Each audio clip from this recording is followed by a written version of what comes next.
잠시만요. 잘 보이시나요? 네, 잘 보이시죠? 네. 혹시 먹고 계십니까? 네, 지금도 먹고 있는가? 그것은 지방이다. 여러분들이 드시는 거. 안 돼! 먹어야 할 때, 멈춰야 될 때를 아는 자가, 진정, 지혜로운 자죠. 네, 멈춰야 될 때를 알아야 됩니다. 저희가. 잠시만요. 이게 뭐죠? 이게 왜 이렇게 됐죠? 네. 그래서, 먹을까 말까 할 때는 먹지 말고, 갈까 말까 할 때는 가고, 할까 말까 할 때는 해야 된다. 뭐 이런 얘기가 있습니다. 그렇죠? 어떤 CEO가 이런 말을 했다고 하는데, 저희가 먹는 것을 조심해야 됩니다. 왜냐하면 여름이 오고 있기 때문이다. 그렇죠? 아주 단순한 이유에서. 근데 오늘 뭐 그렇게 단순한 이유에서 여러 가지 다이어트에 대한 이 사고의 확장, 관점의 변화를 일으키는 그런 시간 됐으면 좋겠습니다. 제 앞에 있는 이 사탕이죠. 요즘에 저 아이 때문에 사탕 하나 주는 김에 저도 하나씩 먹고 있는데 그것은 지방이다. 곧 지방이다. 그죠? 넘어가도록 하겠습니다. 비만, 유병률, 추위. 비만이 아시죠? 비만이 비만으로서 끝이 아니라 다른 병을 일으키기 때문에 더 무섭습니다. 잘 보시면 여자보다 남자가 어때요? 높죠? 네, 남자가 지금 비만율이 훨씬 높아지고 있다. 네, 대부분 여성분들이 이제 다이어트에 관심이 많아서 어, 더 이제 높을 줄 알았지만 저도 보니까 남자가 더 높네요. 남자들 이제 보면 근데 이제 저 사람은 별로 비만 아닌데 그쵸? 지금 이제 41%니까 10명 중 4명 정도가 비만이라는 거예요. 주변에 그렇게 비만인 사람 보이나요? 그러니까 내장 지방이죠. 중요한 거는 피하 지방보다 내장 지방, 숨어 있는 지방 이게 훨씬 위험하고 이것이 곧 비만이 되면 이제 여러 가지 질병을 유발할 수 있는 문제가 됩니다. 그래서 비만이 위험한 이유는 곧 질병이기 때문이다. 비만은 곧 질병입니다. 그래서 WHO 세계보건기구에서는 비만을 질병이라고 정의하고 있다. 비만은 병이기 때문에 위험한 겁니다. 네. 그래서 우리가 다이어트의 목적은 나의 자신감, 멋진 모습을 만들어서 나의 자신감이나 자존감을 회복하는 것도 중요하지만 나의 건강 상태를 개선시켜서 또 다른 또 다른 질병을 예방하는 것, 더 심각한 질병을 예방하는 것이 더 중요할 수도 있다. 이렇게 생각해 주시면 될 것 같아요. 특히나 이 비만이 굉장히 위험한 이유가 뭐냐면 대사증후군 때문에 그래요. 메타볼릭 신드롬이라고 하는데 이 대사증후군이 위험한 게 뭐냐? 말 그대로 우리 대사라 그러죠. 우리 몸이 이렇게 먹고 쓰이고 배출되고 이런 것들을 대사라고 합니다. 네, 그래서 잘 먹고 잘 활동하면서 잘 자면서 쓰이고 회복되고 배출될 건 배출되고 이렇게 되는 것이 우리 대사인데 이게 뭔가 왜 나쁜가? 인슐린 저항성 문제가 생겨요. 이 대사증후군에 걸리면 인슐린 저항성이 생겨서 당뇨 위험성이 높아진다. 여러분들 증후군이잖아요. 증후군이 대사 무슨 병 뭐 이런 게 아니라 증후군이니까 이건 어떤 증상에 가깝다고 보시면 됩니다. 뚜렷한 뭐가 없는. 근데 이게 이제 연계되는 이런 질병, 이것으로 인해서 발병되는 것들이 이런 거예요. 인슐린 저항성이 생겨서 당뇨 위험성이 있고 고콜레스테롤이나 고혈압을 통해서 심혈관계. 예. 최근에 제 사촌이 저보다 2살이 어린 남자예요. 게다가 체육 교사를 준비했던 아주 건강한 분인데 심장에 스텐스 시술을 2개를 하는 그런 걸 겪었습니다. 그래서 굉장히 젊은 사람들도 심혈관계에 대해서 문제를 가져요. 왜냐하면 먹는 것뿐만 아니라 나 잘 먹어 해도 스트레스 이런 거 있잖아요. 그렇죠? 스트레스, 생활 패턴 이런 것들을 잘 점검해 봐야 되기 때문에 그래서 심혈관계, 당뇨병, 치매, 암 그리고 여성분들 자궁, 난소 관련한 부인병도 굉장히 많이 늘었다고 해요. 그래서 20대도 요즘에 정기적으로 이제 여성 전문 그런 병원을 가는 거를 많이 목격할 수 있습니다. 그래서 지방 간의 간질환 이런 것들이 다 비만을 통해서 생긴 대사증후군을 통해서 이런 부차적으로 연결될 수 있다는 거예요. 이 질환별 사망률이에요. 보면 암, 뇌혈관 질환, 심장 질환, 그리고 자살, 당뇨병, 운수사고, 교통사고죠. 네, 이걸 쭉 보면은 뭐가 제일 높은가요? 암이 제일 높죠. 그 다음은 52.5%가 뭐죠? 심장질환. 그 다음은 뇌혈관 질환. 이렇게 되어 있는데 이 수치도 중요하지만 제일 중요한 건 뭐냐면, 여기에 지금 사망률에 포함된 이 질병들 다 비만을 통해서 발생될 수 있다. 이게 제일 중요한 거예요. 비만조차도 질병이지만 그게 제일 위험한 건 그거를 통해서 파생되는 이런 후폭풍이 더 세다는 거, 그거를 유념해 주시면 될 것 같아요. 나는 지금 날씬하지만 언젠가는 비만될 수 있으니까 잘 생각해 보면 좋을 것 같아요. 그래서 이 지금 나온 그 표의 질병들이 최소 1.5에서 7배까지 비만에 의해서 더 발병률이 상승한다고 합니다. 네. 나는 비만하지 않았을 때 암 발병률이 뭐 2배 정도 됐다면 14배까지도 비만이 되면 상승할 수 있는 거죠. 네, 그렇게 보시면 될 것 같아요. 되게 위험한 거죠, 비만이. 그래서 다이어트에 이제 불변의 법칙이라는 게 있습니다. 내가 왜 비만이 되는가? 그러면 나 왜 이렇게 쪘니? 나 어쩌다 이렇게 쪘어? 이렇게 어쩌다 이렇게 된 거야? 어쩌다 보니까 살다 보니까 이렇게 됐어. 이렇게 되는데 불변의 법칙은 에너지 보존의 법칙입니다. 에너지 인테이크 들어오는 게 있다면 익스펜디처 쓰이는 게 있다. 그죠? 통장에 비교하죠. 입금되는 돈이 있으면 출금되는 돈이 있다. 100만 원이 들어오면 100만 원이 나가면 남는 돈이 얼마다? 0원이다. 0원이에요. 그래서 100만 원씩 들어오고 100만 원씩 나가면 0원입니다. 우리 몸이 똑같다는 거예요. 들어온 칼로리가 100의 칼로리가 100만큼 소비가 됐다. 그게 활동이든 운동이든 기초대사량이든 이 세 가지죠. 그렇죠? 그래서 그걸 통해서 그냥 쓰였다. 그러면 남는 게 0이다. 근데 왜 나 쪘어? 야, 나 진짜 조금 먹었어. 근데 쪄. 안 빠져. 그러면 뭘 찾아봐야 돼요? 먹는 거 아니면 활동이잖아. 그래서 활동이나 운동이잖아요. 그죠? 그러니까 나 3시간씩 운동했는데 안 빠져. 그 3시간씩 운동한 게 과연 몇 칼로리를 소비했는가 이런 걸 생각해 볼 필요가 있는 거죠. 냉정하게. 나는 하루에 1시간씩 자전거를 타. 근데 살이 하나도 안 빠져. 그러면 그 소비된 것보다 더 많이 먹었든 아니면 그 소비가 굉장히 적었든 운동을 한 소비가. 그래서 더 열심히 운동을 하든 아니면 더 칼로리에 신경을 써서 먹든 둘 중에 하나입니다. 그래서 물만 먹고 살찌는 사람은 없다. 절대 없다. 그러니까 그 내가 얼마만큼 소비하고 있는가, 얼마만큼 에너지를 이게 얻고 있는가에 대해서 정확히 따질 필요가 있습니다. 우리가 에너지를 소비하는 방식에 문제가 있대요. 그래서 우리 몸에 에너지를 소비하는 방식은 세 가지가 있습니다. 첫 번째가 기초대사량이에요. 기초대사량. 두 번째가 활동에너지고, 세 번째가 식사 시에 우리가 밥 먹으면 열이 나요. 그죠? 밥 먹고 나면 좀 추웠다가 밥 먹고 나면 따뜻해지죠? 식사 시에 열 발생. 좀 똑똑하게 DIT라고 이제 앞으로 얘기하겠습니다. 그래서 식사 유도성 체열산생이라고 해서 밥 먹을 때 열 나는 거라고 생각하면 돼요. 그래서 기초대사량은 뭐냐? 우리가 아무런 움직임을 안 해도 우리가 심장, 간, 뇌 이런 것들이 막 움직여야 되잖아요. 그거를 통해서 우리가 생존을 위해서 우리가 움직이지 않아도 발생되는 열량이 기초대사량입니다. 그리고 활동에너지는 뭐예요? 그 외에 우리가 활동을 통해서 얻어낼 수 있는 게 활동에너지. 그러니까 활동에너지에는 이제 우리가 좀 걷는 유산소성, 아니면 웨이트, 무산소성 이런 게 포함되겠죠? 네. 그리고 식사 시 열발생 이 세 가지가 있다고 합니다. 근데 기초대사량이 제일 중요하다. 왜? 에너지를 잘 쓰기 때문이에요. 기초대사량이 우리 몸에서 몇 프로예요? 여기 보면 60%의 기초대사량이 쓰이고 있죠. 우리 몸이 100이라면 60%가 기초대사량으로 쓰이고 있는 거예요. 그러면 가장 많은 퍼센테이지인 60%를 늘리면 되겠죠? 그게 핵심입니다. 기초대사량을 높여야 됩니다. 그럼 과연 이 기초대사량을 어떻게 높일까? 이게 핵심이죠. 기초대사량이란 뭐냐? 나의 의지와 상관없이 몸이 스스로 소비하는 열량입니다. 우리가 몸에 100이 있다면 60%를 기초대사량으로 소비를 합니다. 기초대사량을 높이기 위해서 우리는 뭐 해야 되냐? 무엇을 해야 되냐 하면 이 다이어트 준비기를 갖춰야 된다. 네, 기초대사량 높이기 위해서 우리가 직접적으로 뭐 해야 될 게 있는데 그거 전에 다이어트 준비를 해야 됩니다. 그럼 이 준비기라는 게 뭐냐? 헌차를 세차로 바꾸는 방법이다. 내 몸이 지금 기초대사량, 내 몸의 지금 기초대사량은 헌차 수준인 거야. 그런데 세차로 바꾸면 팔팔 돌아가죠? 그 방법을 말씀드리도록 하겠습니다. 다이어트의 목적을 재정의할 필요가 있습니다. 저희가 체중을 줄이는 것이 아니라 체지방을 줄이고 근육량을 늘리는 것이다. 그렇죠? 그 사진 많이 보셨죠? 몸은 똑같은데 근육이 더 늘면 체중이 오히려 유지되거나 늘었는데 몸은 더 이쁜 라인이 사는 그런 몸이 됩니다.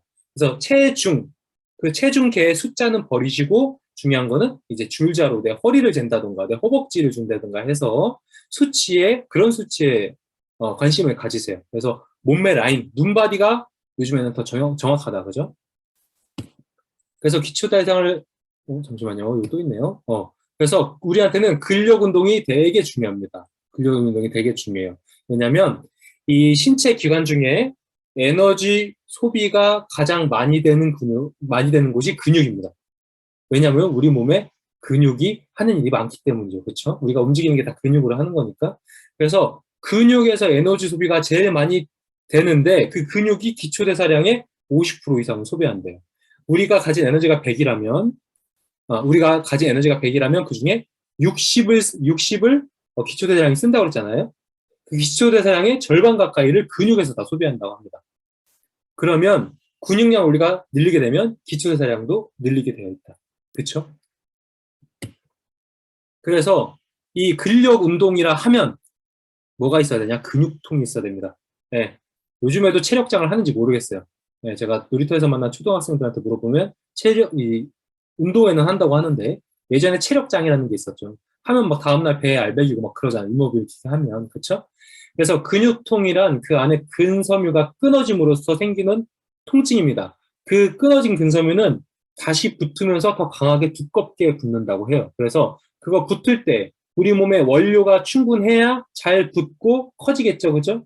네, 없으면 이게 붙느냐 마느냐 할 거 아니에요. 그쵸? 그게 단백질과 수분입니다. 우리 몸의 수분은 근육에 굉장히 많이 포함되어 있어요. 그래서 보디빌더들이나 운동선수들, 복싱 선수들이 개체량할 때 수분을 하루에 막 5kg, 8kg씩 빼잖아요. 그게 근육량에 있는 수분을 다 빼는 거예요. 하루 만에. 뭐 8시간, 10시간 만에. 그래서 단백질과 수분을 충분히 채워주시면서 근력 운동 해야 됩니다. 근데 내가 안 아프다. 내가 안 아파. 어제 등산을 갔는데 오늘 왔는데 아파. 그래서 좀 쉬었다가 또 갔는데 일주일을 계속 가니까 안 아파. 그러면 내가 유산소 운동을 하고 있다 생각하면 돼요. 근육통이 없으면 유산소 운동. 내가 숨을 충분히 쉬어가면서 하고 있는 거다. 그만큼 내가 체력이 오른 거죠. 그래서 뭘 해야 된다? 더 힘든 등산을 해야 된다. 그래야 또 근육통이 생기고 그 통증을 통해서 근육량이 늘어나는. 이해 가셨죠? 이게 과부하의 원리입니다. 과부하의 원리. 조금 더 힘들게, 조금 더 무겁게 우리 근육에서 통증을 느껴야지 우리의 근육은 자라납니다. 원료가 충분해야 되고요. 그래서 방금 말씀드린 첫 등산에 알이 박혔는데 계속하면 안 박혀요. 통증이 없어. 유산소 운동이 되는 거예요. 유산소 운동이 쓸데없다는 건 아니에요. 근데 근력 운동은 안 되고 있다. 그래서 더 힘든 산, 더 가파른 산, 더 높은 산을 탔는데 근육 통증이 생겼다. 그러면 근력 운동이 됐다라고 보시면 됩니다. 간단하죠? 그렇다면 유산소는 필요 없나? 아니에요. 유산소를 생각하는 관점 우리가 좀 바꿀 필요가 있습니다. 유산소를 우리가 어떻게 생각해야 되느냐? 유산소는 활동 에너지를 상승시킨다. 아까 활동 에너지가 30%였잖아요. 그렇죠? 기초 대사량이 50%를 먹고 활동이 30, 그리고 식사 시 열발생이 10이었잖아요. 그렇죠? 그래서 활동 에너지 30을 올리는데 굉장히 큰 역할을 해요. 직접적인 에너지 소비는 없지만 우리가 유산소 진짜 열심히 해도 300칼로 빼기가 진짜 힘듭니다. 근데 매일매일 현대사회에서 이렇게 바쁘다 현대사회에서 매일매일 그렇게 유산소 운동을 하기가 쉽지 않아요. 그렇게 많은 시간을 들이면서.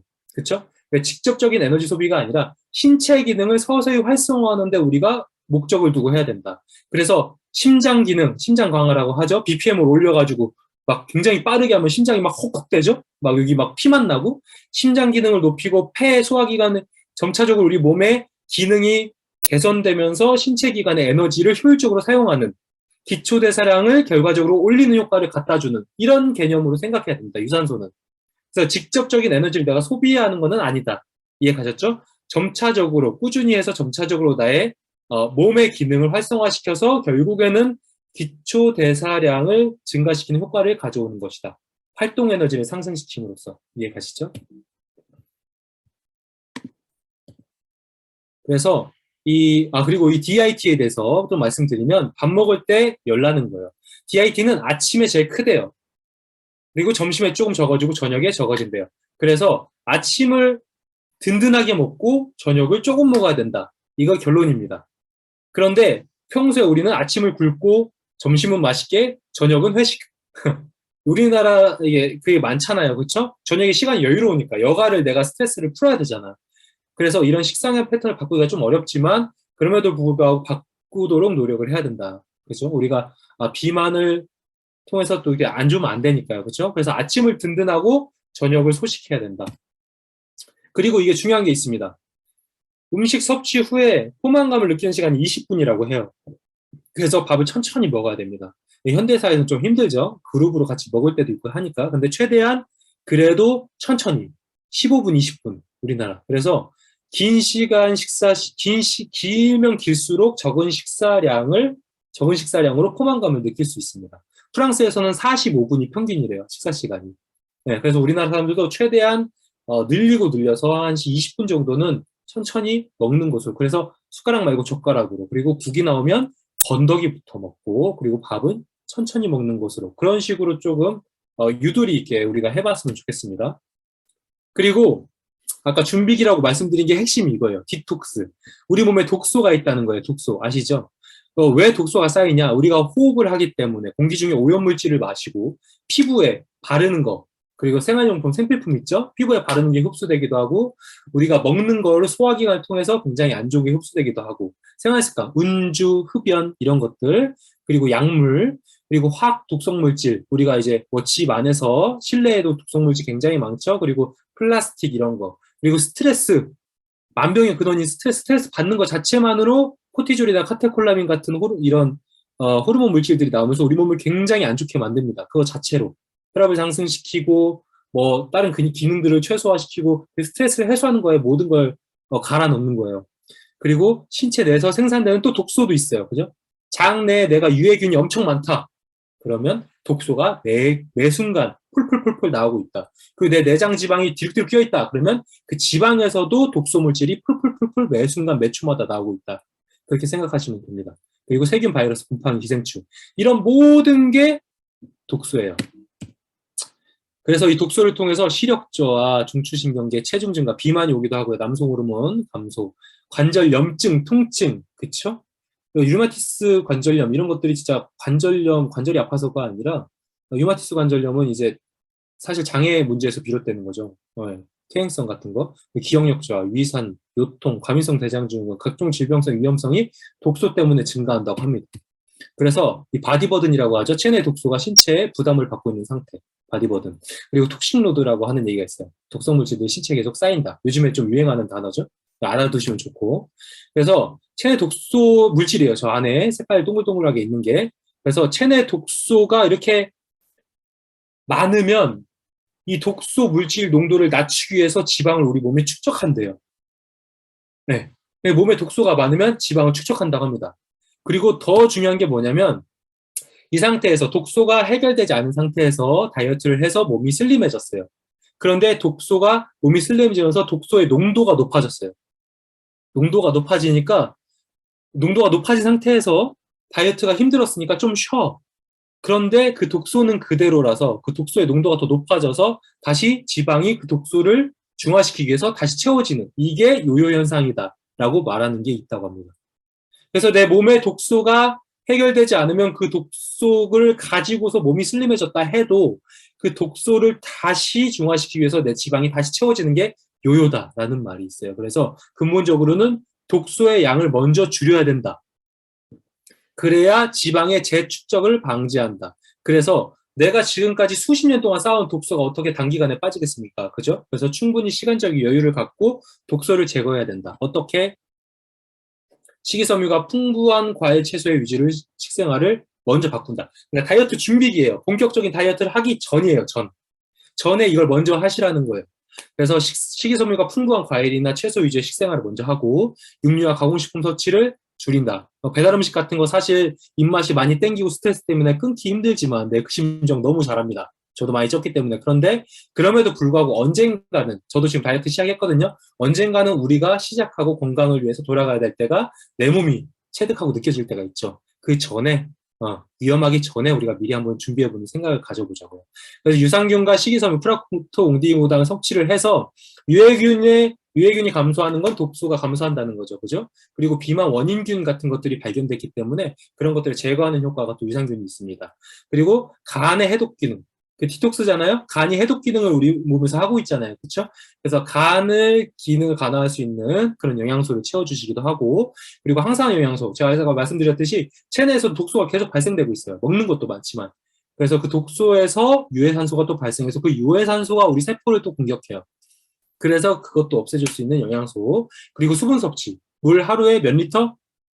최소한 1.5리터에서 2리터 정도 먹어주는 걸로. 1시간당 한 컵 정도라고 얘기하죠. 그렇게 먹어주면 좋다.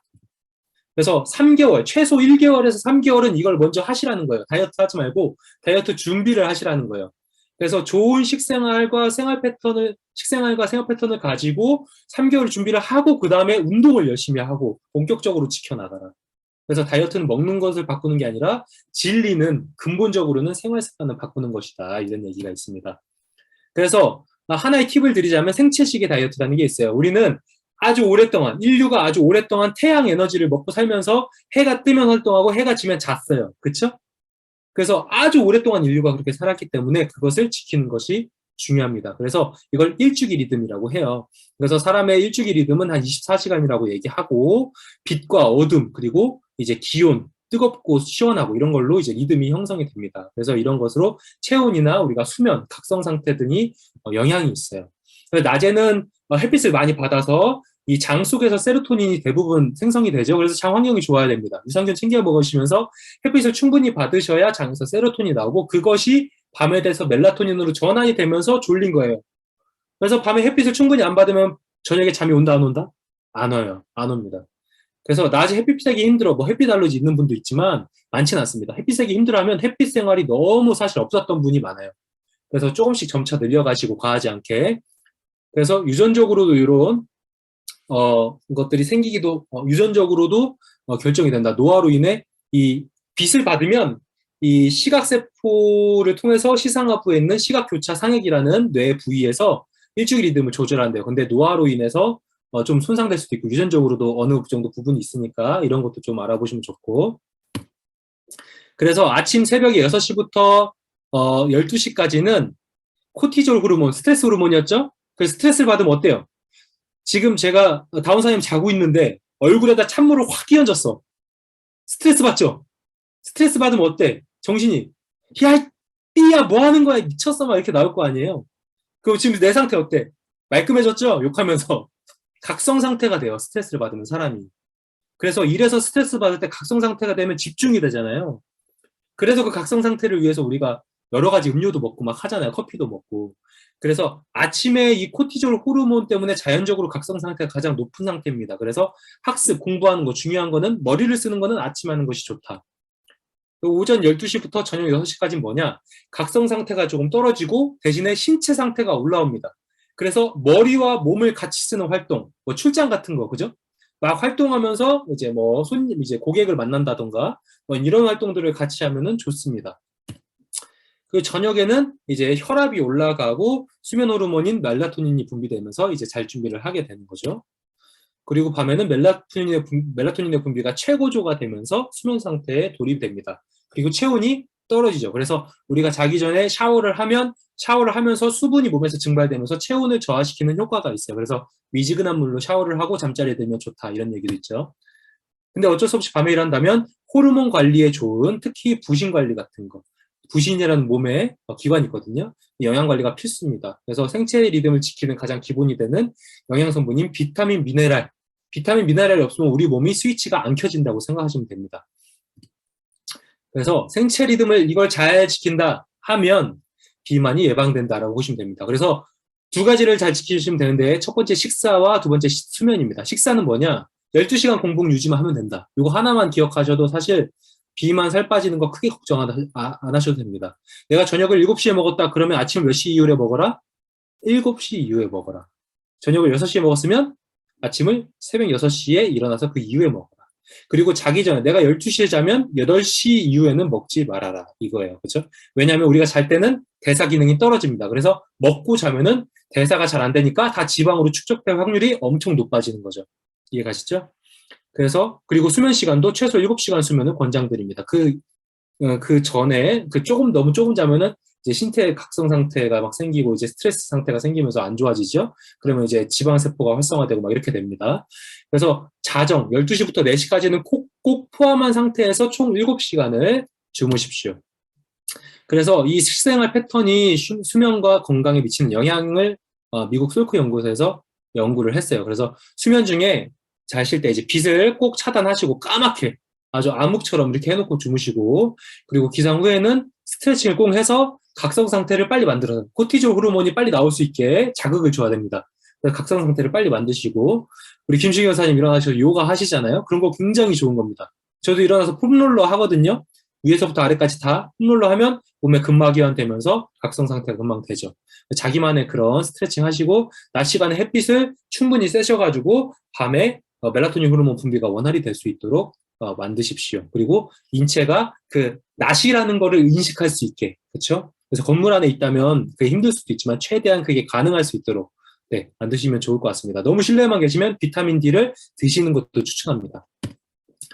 렙틴과 그렐린, 요거 상식으로 하나 가져가시면 좋아요. 렙틴은 식욕을 억제시키는 거, 그렐린은 자극시키는 겁니다. 식욕을. 그래서 그렐린이 많이 분비되면 안 좋은 거죠. 계속 먹고 싶으니까. 그쵸. 수면 시간이 짧아지면 그렐린 분비가 상승합니다. 그래서 잠을 못 자요. 내가 뭐 연구 논문 쓰느라고 잠을 못 자, 일을 하느라 잠을 못 자, 스트레스가 쌓이잖아요. 그러면 먹고 싶어가 되는 겁니다. 충분한 수면을 하면 렙틴 분비가 정상화되면서 그것이 조절이 되는 겁니다. 그리고 먹는 걸로는 탄수화물이 그렐린 분비를 촉진시켜요. 그래서 탄수화물 음식을 줄이고 단백질 식원을 증가시키는 것만으로도 그렐린 분비를 줄이고 렙틴 분비를 상승시킬 수 있다. 다이어트 진리죠? 탄수화물 이제 완전 줄이라는 게 아니라 탄수화물을 기존에 먹던 것보다 적당히 줄이고 단백질 그거는 훨씬 조금 더 단백질을 우리가 잘 안 챙겨 먹잖아요, 사실. 그거를 좀 올리는 노력을 하면 그게 뭐 5대 3대 2 비율이든 어쨌든 그것이 이렇게 비율이 맞으면서 그래서 단백질을 좀 올리려는 노력을 하시면 좋습니다. 그래서 뉴트리라이트 마지막으로 활용을 하면 제가 실제로 지금 먹는 것들이에요. 지금 먹는 것들. 그래서 아침에 일어나면 요즘에 이 초콜릿 굉장히 맛있죠? 송원 사장님이 예전에 포켓밀 사놓은 거 제가 많이 사놓으라고 그거 맛있다고 했는데 더 맛있는 게 나와서 포켓밀이 지금 안 줄고 있어요. 그래서 먹어봐야 되는데 이 초콜릿에 이제 이 건강기능식품 그 공전에 보면 이게 체중 조절용 조제식품의 기준이 있어요. 제가 정확히 기억나진 않지만 많은 사람들이 많은 브랜드들이 마케팅으로 체중 조절에 가능하다라고 얘기하면서 식품은 일반 식품인 경우가 되게 많아요. 그런데 그 분류 유형에 뒤에 보시면 체중 조절용 식품 조제 뭐 이런 식으로 써 있어야 그게 인정이 된 거예요. 왜냐하면 체중 조절용 식품에는 기본적인 영양소가 뭐 29% 이상 뭐 이런 것들이 꼭 채워져야 되는 그런 것들이 있어요. 왜냐하면 식사를 대체해야 되기 때문에. 그쵸? 그래서 그런 기본적인 비타민 미네랄들이 채워지고 탄단지도 채워져야 되기 때문에 그래서 그것이 채워진 게다가 단백질이 16g이나 들어가 있어요. 그래서 저는 여기에다가 프로틴 스쿱으로 한 스쿱 정도 더하면 10g 정도 해서 26g 정도 혹은 더 많이 하면 30g 정도를 아침에 섭취를 해요. 여기에다가 프로틴을 한 숟갈만 더 넣어서 그리고 유산균 밸런스 유디는 뜯어서 넣고 그리고 식이섬유 파우더 뜯어서 넣고 이렇게 해가지고 마셔서 아침을 먹습니다. 그리고 뒤로 돌아서 WS 먹고 오메가3 먹고 밀크시슬, 비타민 B군, 코큐10 이렇게 먹습니다. 그리고 이제 식사할 때는 슬림 스마트 이런 것들 네 우리가 과잉 탄수화물을 에너지화 시킬 수 있는 슬림 스마트 같은 거 활용하면 좋고요. 유산균 아까 말씀드렸죠? 우리 장 안에 유해균과 유익균의 균형을 좀 맞추면 좋다는 거. 비만균도 제거할 수 있는 여기 슬림핏 유산균도 나왔잖아요. 그래서 우리 뉴트라이트 카탈로그 안에 우리의 몸을 책임질 수 있는 비만을 예방할 수 있는 충분한 솔루션이 다 들어가 있다. 이렇게 말씀드릴 수 있겠습니다. 그래서 여름이 곧 다가옵니다. 봄에 다이어트를 하면 더 좋지만 지금 이제 섣불리 너무 다이어트 하는 건 장기적으로 봤을 때 또 내년에 여름을 준비해야 되는 악영향이 있기 때문에 지금 조금 늦었다 생각하지 말고 다이어트 준비기를 통해서 건강한 식생활을 먼저 찾아가시고 1개월에서 3개월 준비기를 하시고 그 이후에 이제 본격적으로 근력 운동, 내가 숨이 차는 헉헉대는 그죠? 심장 박동이 이제 BPM이 올라가는 그런 운동을 주 3회 이상 강도 있게 함으로써 나의 근력을 상승시키고 기초대사량을 높여가지고 장기적으로는 먹어도 살이 빠지는, 먹어도 살이 유지되는 그런 체중을 유지하는 그런 멋진 체형 만드시길 바라겠습니다. 저는 여기까지 발표하겠습니다. 감사합니다.